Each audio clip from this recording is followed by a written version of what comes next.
ESP MRK astro Tamil ஜோதிட நிகழ்ச்சியை பார்த்து கொண்டிருக்கும் நேயர்கள் அனைவருக்கும் வணக்கம். இந்த நிகழ்ச்சியை முதல் முறையாக பார்க்கிறீர்கள் என்றால் சப்ஸ்கிரைப் பண்ணுங்கள், லைக் பண்ணுங்கள், பெல் பட்டனை ப்ரெஸ் பண்ணி ஆல் செலக்ட் பண்ணுங்கள். அப்போ தான் நாங்கள் போடுற வீடியோ உங்களுக்கு தொடர்ச்சியாக வந்துக்கிட்டு இருக்கோம் நோட்டிஃபிகேஷனாக. இப்போ இந்த நிகழ்ச்சி ஒரு புதுமையான நிகழ்ச்சி. இது வரைக்கும் நம்ம ஜோதிட நிகழ்ச்சிகளில் பல கூறியிருந்தாலும் இப்பொழுது நம்ம பேசப்போகிற நிகழ்ச்சி இஎஸ்பி மூலமாக இறந்தவர்களுடைய ஆத்மாவிடம் பேசிய விவரங்கள் என்ன, யாரிடம் பேசியது, இந்த இந்த இந்த ஆற்றல் எப்படி வந்தது என்பதை பற்றிய ஒரு தொகுப்பு நிகழ்ச்சியை தான் நாம் பார்க்க போகிறோம். பொதுவாகவே இறந்தவர்கள் என்பது இறைவனுக்கு சமம் என்று சொல்லுவோம். இறப்பதற்கு முன்னர் எல்லோரும் கருத்து வேறுபாடுகளுடன் இருப்பார்கள், எதிரிகளாக இருப்பார்கள், சிலர் துரோகிகளாகவும் கூட இருப்பார்கள். ஆனால் இறந்தவர்களுக்கு பின்னர் அவர்கள் ஆத்மா இறைவனிடம் சேரும் பொழுது பரிசுத்தமாக அது தூய்மைப்படுத்தப்படுகிறது என்றும் அவை இறைவனுக்கு நிகரானவர்கள், முன்னோர்கள் நாம் வழிபடுகிற விதமும் நாம் எல்லோரும் அறிந்த ஒன்று. இருப்பினும் நாம் ஒவ்வொரு அமாவாசைக்கும் திதியாக தர்ப்பணங்கள் வழங்கி வருகிறோம். காரணம், முன்னோர்களின் ஆத்மா சாந்தி அடைய வேண்டும், முன்னோர்களினுடைய ஆசீர்வாதம் நாம் இருக்கிற வாரிசுகளுக்கு கிடைக்க வேண்டும், அவர்களுடைய நல் வழிகாட்டுதல் நமக்கு கிடைக்க வேண்டும் என்ற குடும்பம் செழிக்க வேண்டும், வாழ்க்கையை வளம் பெற வேண்டும் என்பதற்காக நம் முன்னோர்களை மாதந்தோறும் வழிபட்டு வருகிறோம். சிலர் அவர்களுடைய போட்டோவையும் புகைப்படத்தையும் வைத்து மாலை அணிவித்து கற்பூரம் காட்டி கூட சிலர் வழிபட்டு வருகிறார்கள். அந்த வகையிலே முன்னோர்களுடைய ஆசீர்வாதம் எல்லோருக்குமே கிடைக்கும் என்பது ஒரு மூலப்பொருள். இந்த இஎஸ்பி பவர்களிலே ஒரு 7 பவர்களில் ஒன்றான இறந்தவர்களிடம் பேசுகின்ற ஆற்றல் என்பது ஏற்கனவே தெரிந்த ஒன்றுதான். அந்த ஆற்றல் என்பது என்னிடத்தில் இருக்கிறது என்பதை சொல்லுவதற்காக இந்த நிகழ்ச்சி அல்ல, ஏற்கனவே நிகழ்ந்தவற்றை கூறுவதற்கான நிகழ்ச்சி தான் இது. எனக்கு விவரம் தெரிந்த நாட்களிலிருந்தே இஎஸ்பி பவர் என்பதை பற்றி நான் பல விவரங்கள் சொல்லியிருக்கிறேன். அந்த வகையில் இந்த இஎஸ்பி பவர் மூலம் இறந்தவர்களிடம் நானாக சென்று பேசுவதில்லை, அவர்கள் என்னை தேர்ந்தெடுத்து என்னிடத்தில் பேசியிருக்கிறார்கள். இதற்கு பல உதாரணங்கள் உண்டு. இருப்பினும் எனக்கு தெரிந்த சில உதாரணங்களை சொல்ல வேண்டும் என்று நான் ஆசைப்படுகிறேன். 2015 எனது தந்தை மார்ச் 31 இறந்து விட்டார். இறந்து ஒரு 4 அல்லது 5 நாட்கள் தான் இருக்கும். அவர் என்னிடத்தில் தூக்கத்தில் கனவில் என்னிடத்தில் பேசுகிறார். பேசும் பொழுது அவருடைய உருவம் எப்படி இருந்ததோ அதே உருவத்தின் முகத்தோற்றத்திலும் அதன் முழுமையான உருவத்திலும் பேசுகிறார். பேசும்பொழுது அவர் ஒரு கருத்தை சொல்கிறார். எனக்கு இந்த இடத்திலிருந்து இந்த ஒரு வர வேண்டியது இருக்கிறது, எனக்கு ஒரு விஷயம் கிடைக்கப்பெற வேண்டியது இருக்கிறது, அதை நீ ஞாபகப்படுத்தி அவர்களிடத்தில் சொல்லு அப்படி என்று கூறுகிறார். எனக்கு ஒன்றும் ஆச்சரியமில்லை. காரணம் ஏனென்றால் எனக்கு பல்வேறுபட்ட இந்த மல்டிபிள் பர்சனாலிட்டி என்று சொல்வார்கள், அதை போன்ற செயல்களில் நான் நிறைய அனுபவித்திருக்கிறேன். அது எனக்கு கிடைக்கப்பட்டதை நானும் பல நேரங்களில் உணர்ந்திருக்கிறேன். அந்த வகையிலே என்னுடைய சகோதரர்களிடத்தில் நான் கூறினேன், இந்த மாதிரி இருக்கிறது என்று சொன்னவுடன் அவர்கள் ஓகே, அது தெரிந்த ஒரு விஷயம், நாம் அதை தொடர்பு கொண்டு அது என்ன ஏது என்று விசாரித்து அதனுடைய தீர்வை நாம் காண்போம் என்று கூறினார்கள். அதற்கு தீர்வு கண்டார்களா காணவில்லையா என்பது என்னிடத்தில் அவர்கள் கூறவில்லை. இருப்பினும் நான் அவர்களுக்கு அந்த வந்த கருத்தினை நான் அவர்களுக்கு பதிவு செய்தேன். பிறகு இதே மாதிரி பல்வேறு நிகழ்வுகள் நடந்திருக்கிறது. எனது தாயாரும் இறந்து விட்டார்கள். தாயாருக்கும் எனக்கு எப்போதுமே ஒரு அண்டர்ஸ்டாண்டிங் சரியாக இருக்காது. அப்படிப்பட்ட சூழ்நிலையில் நான் அவர்கள் மீது சில கோபமும் உண்டு. குறிப்பறிந்து சொல்ல வேண்டுமானால், அவர்கள் இறந்த பிறகு அவர்கள் என்னிடத்தில் பேசினார்கள்.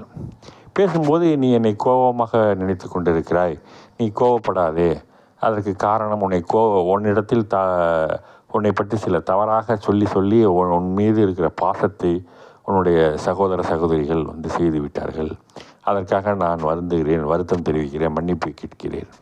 நான் செஞ்சது தவறு, நீ என்னை அப்படி ஒரு கோபத்தோடு பார்க்காத, அப்படின்னு உனக்கு நான் நல்லது செய்ய காத்திருக்கிறேன் அப்படின்ற மாதிரி சில கருத்துக்களை கூறினார்கள். இது ஒரு நாட்கள் நடந்தது. பிறகு என் தாயும் தந்தையும் ஒரு பல மாதங்கள் கழித்து சொத்து தகராறுகளிலே அவர்கள் என் தந்தை என்னிடத்தில் பேசினார். நீ கொஞ்சம் சமாதானமாக போ, சுமூகமாக நீ செயல்படு என்று. நான் சுமூகமாக செயல்பட்டாலும் மற்றவர்கள் ஒத்துழைப்பு கொடுக்கவில்லை என்பதை நான் அவரிடத்தில் சொன்னேன்.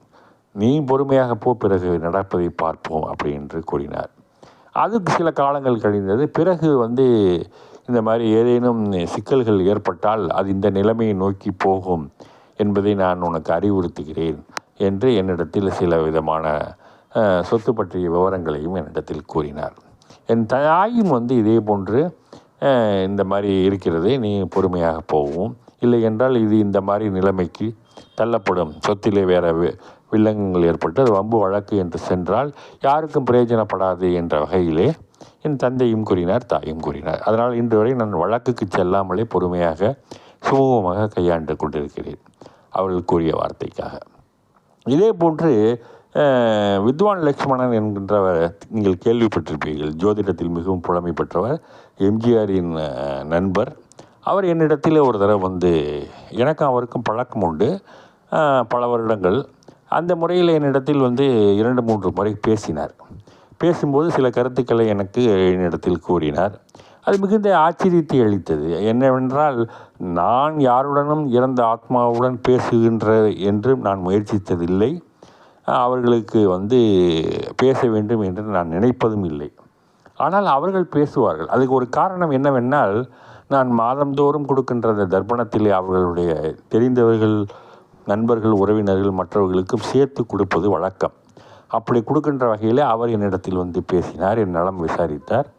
மேலும் அவருடைய ஆசீர்வாதங்களை என்னிடத்தில் தெரிவித்தார். உனக்கு எல்லா பக்கபலமாக நான் இருப்பேன், நீ எதை பற்றியும் கவலை கொள்ள தேவையில்லை என்று எனக்கு ஆறுதலை கூறுவதைப் போலவும் என்னை நட்பு பாராட்டி என்னை பார்த்து சென்றதாகவும் பேசி சென்றதாகவும் அவர் விளக்கங்கள் என்னிடத்தில் கூறினார். இது எனக்கு பெரிய ஆச்சரியத்தை அளித்தது. எல்லோருக்கும் சிலருக்கு இது உண்மையாக இருக்குமோ இல்லையோ என்ற அச்சங்கள் கூட உங்களுக்கு தோன்றலாம். ஆனால் இது 100% உண்மை.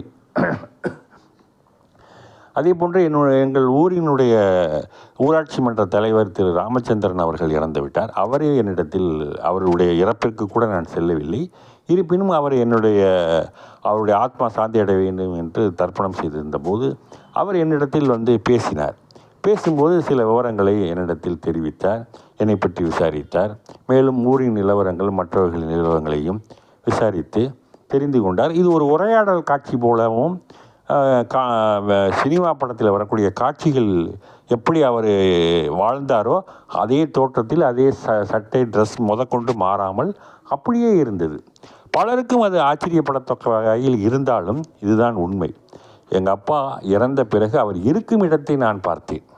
எப்படி இருக்கிறார் என்றால், அவர் இறந்த பிறகு ஆத்மாவாக இல்லாமல் அவர் உருவத்திலேயே அவருடைய சகோதர சகோதரிகள், அண்ணன் தம்பிகளுடன் சந்தோஷமாக ஆடி பாடி மகிழ்ந்து தோளில் துண்டு அணிந்து நடனமாடிக்கொண்டு சந்தோஷமாக இருப்பதை என்னால் பார்க்க முடிந்தது. அதாவது அவர் இறக்கின்ற போது அவருடைய மனநிலை வேறமாக இருந்தது. இறந்து அவருடைய ஆத்மாகப்பட்டது. அவருடைய உறவினர்கள், நண்பர்கள், அவர்களுடைய சகோதரிகள் அவருடன் சேர்ந்து மகிழ்ந்து இருப்பதை நான் உணர்ந்தேன். அந்த ஆத்மாவை நான் நேரடியாக பேசினேன், அவர்களிடத்தில் பார்த்தேன், அவருடைய செயல்பாடுகளும் கண்டுபிடித்தேன். அப்பொழுது எனக்கு தெரிந்து கொண்டேன், ஆகா, அப்படி என்றால் இறந்த பிறகு அவர்கள் எவ்வாறு செயல்படுகிறார்கள், அவருடைய செயல்பாடுகளின் மூலம் என்னென்ன நன்மைகள் நடக்கிறது, தீமைகள் நடக்கிறது, அவர்கள் எப்படி வாழ்கிறார்கள், வாழ்வு முறை எப்படி இருக்கிறது என்பதை என்னால் தெளிவாக புரிந்து கொள்ள முடிந்தது. அதற்கு அடுத்தாற்போல் குறிப்பிட்டு சொல்ல வேண்டுமென்றால், எனக்கு தெரிந்த நான் என்னுடைய அலுவலகத்தில் வைத்திருந்த போது அந்த அலுவலகத்தின் முதலாளி திரு மணிராம் என்பவர், அவருக்கு நன்றாக ஆரோக்கியத்துடன் இருந்தவர். காலையில் அவருக்கு வாடகைக்காக காசோலை செக் எழுதுகிற போது மணி 10 மணி. அவரிடத்தில் செலுத்த வேண்டும். அவர் எழுதும் போது எனக்கு திடீரென ஸ்பான்டேனியஸாக ஒரு இன்ட்யூஷன் வந்தது. அவர் இறந்து விட்டால் அவருக்கு நின்று செய்ய வேண்டும் என்று நினைத்து கொண்டு இருந்தேன். திடீர் ஏன் வந்தது என்று எனக்கு தெரியவில்லை. என்னுடைய அலுவலகத்துக்கு சென்று இந்த செக்கை 10:30 மணிக்கு என்னுடைய ஊழியரிடத்தில் கொடுத்து அவரிடத்தில் கொடுக்கும்படி என் மேனேஜரிடம் கூறினேன். அப்பொழுது அவர் மேனேஜர் கொடுப்பதாக கூறினார். ஆனால் கொடுக்கவில்லை. சரியாக ஒரு 1:30 மணி இருக்கும். அவரிடம் கொடுப்பதற்காக சென்றார். இவர் வரவை எதிர்பார்த்து காத்திருந்த அந்த நபர் இவர் வர தாமதமானாலும் சாப்பிட்டு விடலாம் என்று முடிவு பண்ணி அந்த மணிராம் என்பவர் சாப்பிடத் துவங்கினார். இவர் நினைத்து கொண்டே சாப்பிட்டாரா, இல்லை எதுவும் கற்பனை கனவுகள் எண்ணங்களில் மூழ்கி இருந்தாரா என்று தெரியவில்லை. சாப்பிட்டு கொண்டிருக்கும் போதே தொண்டை அடைத்து இறந்து விட்டார். இவர் செக் எடுத்துக்கிட்டு போகும்பொழுது இறந்து இருந்தார். நான் உடனே சென்றேன். மீண்டும் போய் அவருடன் போய் பார்த்தபோது 1:40 மணிக்கு இறந்து விட்டார். இது எதற்காக சொல்கிறேன் என்றால், அந்த உயிருடன் இருக்கக்கூடிய ஆத்மாவினையும் நாம் உணர முடிகிறது. இறந்த ஆத்மாக்களிடம் பேச முடிகிறது. அவர்கள் சொல்கின்ற கருத்துக்களையும் நம் ஆழ் மனதில் பதிந்து வைத்து கொள்ள முடிகிறது. அப்படி சில நல்ல விஷயங்களையும் அவர்கள் சொல்ல வருகிறார்கள். நடக்கவிருக்கிற தீய செயல்களையும் தடுப்பதற்கும் அவர்கள் ஒரு சக்தியாக பயன்படுகிறார்கள். சில நேரங்களில் அவர்கள் சொல்லுகின்றது நமக்கே ஆச்சரியப்படத்தக்க வகையில் இருக்கும். அவர்கள் எந்த ரூபத்திலேயோ ஒரு தகவலை நம்மிடத்தில் பரிமாற்றம் செய்துவிட்டு செல்கிறார்கள். அப்படி பரிமாற்றம் செய்யும் பொழுது பேரு அதிர்ச்சியாக தரும் தகவல்களும் சில நேரங்களில் அமைந்து விடுகிறது. எனக்கு இது மாதிரி பல தகவல்களுடன் நான் நிறைய பேசியிருக்கிறேன். இன்னும் குறிப்பாக சொல்லப்போனால், நான் ஒரு முக்கியமான நபருடன் கூட நான் சமீபத்தில் இப்பொழுது பேசினேன். முக்கியமான நபர் என்று யார் என்று பெயர் சொல்ல முடியாவிட்டாலும் அந்த நபர் ஏற்கனவே ஒரு சினிமா தயாரிப்பாளர், பெரிய முன்னணி நடிகரை வைத்து படம் எடுத்தவர். அவர் ஒரு அரசியல்வாதி. அண்ணா திராவிட முன்னேற்ற கழகத்தில் எம்ஜிஆர் காலத்தில் மந்திரியாக இருந்தவர். அவர் எனக்கு நான் அவர் பெயர் சொல்ல உரிமை இருந்தாலும் அதை நான் விரும்பவில்லை என்பதற்காக அந்த இடத்திலே நான் சொல்லவில்லை. மேலும் அவரை பற்றி சொல்ல வேண்டுமென்றால், அவர் சமீபத்தில் ஏப்ரல் மாதம் 9ஆம் தேதி அன்னைக்கு இறந்து விட்டார். 9ஆம் தேதிக்கு இறந்த நபர், அவருடைய இறப்பிற்கு நான் செல்லவில்லை. குறிப்பாக அது தவிர்க்க முடியாத காரணங்களால் செல்லவில்லை. இருப்பினும் அவருடைய ஆத்மா சாந்தி அடைய வேண்டும் என்று நான் வேண்டிக் கொண்டேன். அப்பொழுது ஒரு 4 தினங்கள் அல்லது 5 தினங்கள் இருக்கும். அவர் இறந்த பிறகு எனக்கு கனவிலே வந்தார். கனவிலே என்னை விசாரித்து விட்டு, என் மீது பல வருஷங்களாக நீ கோபமாக இருக்கிறாய். நான் உனக்கு தவறு செய்தேன் என்பது உண்மைதான். என்னால் உனக்கு கஷ்டம் நஷ்டம் ஏற்பட்டது உண்மைதான். அதற்கு சுற்றுப்புறத்தில் இருந்தவர்களும் கூட இருந்தவர்களும் தான் காரணம். அதனால் உன் மீது உனக்கு தவறுதல் நடந்து விட்டது. அதற்காக நீ என்னை மன்னித்துக்கொள். மேலும் நீ என் மீது கோபம் கொள்ளாதே. உன் கோபத்தை தவிர்த்து எனக்கு நீ என் ஆத்மா சாந்தி அடைய நீ பிரார்த்தனை செய்து கொள்ள வேண்டும் என்று கேட்டார். எனக்கு மிகவும் ஆச்சரியமாக இருந்தது. என்னடா அது, நாம் இவரை பரமைய எதிரியாக நினைத்து கொண்டிருந்தோம். அது நம் மனதிற்கு பல காரியங்கள் கஷ்டப்படுகிற வாழ்நாளில் கஷ்டப்படுகின்ற அளவிற்கு என்னுடைய சோதனை தந்த நபர்களிலே இவர்கள் ஒருத்தர். மேலவே மீண்டு வர முடியாத அளவிற்கு துன்பங்களையும் துயரங்களையும் தந்த இவர் எவ்வாறு நம்மை இப்படி கேட்கிறாரே என்று யோசித்தேன். பிறகு இறந்தவர்கள் ஆத்மா இறைவனுக்கு சமம் என்று புரிந்து கொண்டு அவருக்கும் நான் வேண்டிக் கொண்டேன். பிறகு தொடர்ச்சியாக 2-3 தினங்கள் அவர் என்னுடன் கனவில் பேசினார். குடும்ப நிலவரங்களையும் மற்றும் நிலவரத்தையும் எடுத்து கூறினார். குடும்பத்தில் உள்ள சிலருக்கு திருமணம் ஆகாதது பற்றியும், திருமணம் ஆகி சிலருக்கு சரிவர இல்லாதது பற்றியும், மற்றும் சிலருக்கு நடவடிக்கைகள் சரியில்லாத இருப்பதையும் அவர் கூறி மன வருத்தத்தினை என்னிடத்தில் பதிவு செய்தார். மேலும் நீ பல ஆண்டு காலமாக வராமல் இருந்தது எனக்கு வேதனை அளிக்கிறது. ஆனால் நீ இனிமேல் அவ்வாறு இருக்கக்கூடாது. என்னுடைய பிள்ளைகள் மற்றும் பெண்கள், குழந்தைகள், மனைவி அவர்களுடன் நீ பேச வேண்டும், செல்ல வேண்டும். அவர்களிடத்திற்கு நீ பக்கபலமாக இருந்து பல உதவிகள் செய்ய வேண்டும். நான் உன்னை விரும்பி வேண்டி கேட்டுக்கொள்கிறேன். நீ செய்வாயா என்று என்னிடத்திலே கூறினார். ஆனால் எனக்கு அவர் கேட்கின்ற கேள்வியும் சொல்கின்ற பதில்களும் விருப்பமில்லாமல் இருந்தாலும் அவர் ஆத்மா கேட்கின்றதற்கு சரி, அவர்கள் எனக்கு ஒத்துழைப்பு தந்தால் நான் இறங்கி வருவதற்கு நான் தயாராக இருக்கிறேன் என்று கூறினேன். 1 நாள் இல்லை, 2 நாள் இல்லை, 3 நாட்கள் தொடர்ச்சியாக குறைந்தது 2 மணி நேரம் என்னிடத்தில் பேசியிருக்கிறார். 2 மணி நேரம் பேசியது என்பது ஒரு சாதாரண நபர் அல்ல. அவருக்கு வயது 98 இருந்தாலும் அவர் அவருடைய உறவினர்களுடையோ, பையனிடத்திலேயோ, மனைவியிடத்திலேயோ, மகன்களிடத்திலேயோ, மகள்களிடத்திலேயோ போய் பேசவில்லை. பேரன்கள் கூட பேசவில்லை. அந்த ஆத்மா யாரிடம் பேசவே விரும்புகிறதோ, பேச வேண்டும் என்று நினைக்கிறதோ அந்த நபரிடத்தில்தான் அந்த ஆத்மா பேசும் என்பதற்கு உதாரணமாக என்னிடத்தில் அந்த ஆத்மா பேசியது என்பதுதான் இங்கு மிகவும் குறிப்பிடத்தக்க விஷயம். சரி, அவ்வாறு என்ன சொன்னது, என்ன பேசியது என்ற முழு விவரத்தினை நான் வெளியிட முடியாது. சில முக்கியமான சில தகவல்களை மட்டும் நான் இதில் இங்கே பதிவு செய்கிறேன்.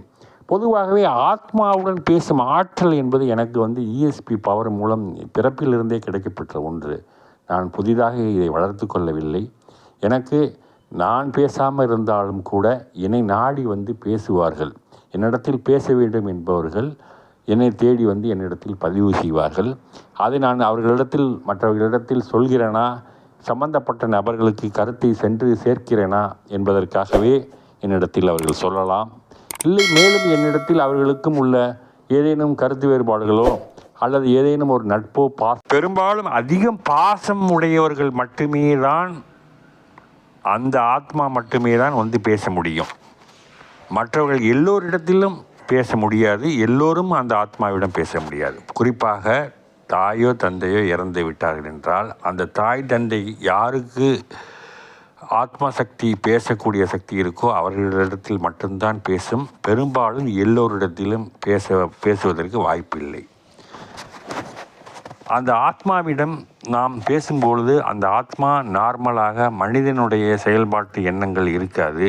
அது சீர்தூக்கி பார்த்து பேசுகின்ற சமநிலைக்கு வந்துவிடும். சமநிலையில் இருக்கும் பொழுது நாம் எந்த கோபதாபங்களும் இல்லாதவராக இருந்தால் அது நம்மளிடத்தில் சொல்லக்கூடிய வார்த்தைகளும் சொற்களும் செயல்களும் பாக்கி இருக்கிறது, இதை செய்ய வேண்டும், இதிலிருந்து இதை கற்றுக்கொள்ள வேண்டும் என்பதையெல்லாம் நமக்கு சொல்லித் தருகின்ற வகையிலேயே ஒரு பிரியமுடன், அன்புடன், நேசத்துடன் நமக்கு செய்திகளை கூறும். எனக்கு இன்னொரு விஷயத்தை நான் இங்கு சொல்லியாக வேண்டும். எனக்கு தெரிந்த பல 10-20 நபர்களுக்கு மேல் அந்த ஆத்மாக்களுடன் நான் பேசியிருக்கிறேன். எல்லா ஆத்மாக்களும் ஒவ்வொன்றும் ஒவ்வொரு விதமான செயல்பாட்டுகளை சொல்லும். சில ஆத்மாக்கள் இறந்த அன்று இரவே உருவமில்லாமல் முகத்தின் தலையில் துணி மட்டும் இருக்கும், உருவங்கள் தெரியவே தெரியாது, உருவமற்ற நிலையில் பார்த்துவிட்டு எதுவும் பேச முடியாமல் தன்னருகே அமர்ந்து விட்டு சென்றதையெல்லாம் நான் உணர்ந்திருக்கிறேன். அதெல்லாம் எனக்கு தெரிகிறது. அவர்கள் கன்வே பண்ண முடியாமல், எந்த செய்தியும் சொல்ல முடியாமல், அந்த ஆத்மாவுக்கு அந்த சூழ்நிலை வராமல் இருப்பதையும் நான் பார்த்திருக்கிறேன். இந்த நிகழ்ச்சியை பார்த்து கொண்ட நேயர்கள் இதை பார்த்து கொண்டிருக்கிற நேயர்கள் இதுவரைக்கும் சப்ஸ்கிரைப் பண்ணாமல் பார்த்துக்கிட்டு இருந்தீங்கன்னா இந்த நிகழ்ச்சியை சப்ஸ்கிரைப் பண்ணிவிட்டு பாருங்கள். மேலும் இந்த நிகழ்ச்சியை உங்கள் நண்பர்களுக்கு, உறவினர்களுக்கு ஷேர் பண்ணுங்கள். பெல் பட்டனை ப்ரெஸ் பண்ணி ஆல் செலக்ட் பண்ணுங்கள். நன்றி, வணக்கம்.